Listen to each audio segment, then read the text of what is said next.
सुशोभितलिङ्गम् जन्मज दुःखविनाशनलिङ्गं तत्प्रणमामि सदा शिवलिङ्गम्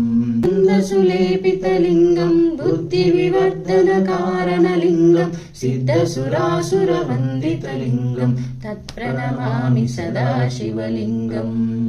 कुङ्कुमचन्दनलेपितलिङ्गं पङ्कजहार सुशोभितलिङ्गम् सञ्चितपापविनाशनलिङ्गं तत्प्रणमामि सदा शिवलिङ्गम् ॐ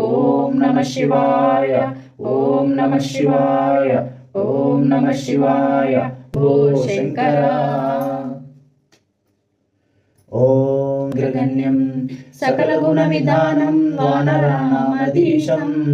रघुपतिप्रियभक्तं वाताजातं नमामि हनुमान ज्ञानगुणसागर जय कपीश तिरुलोकउजागर रामदूत अतुलित बलधाम अंजनी पुत्र पवन सुत नाम महावीर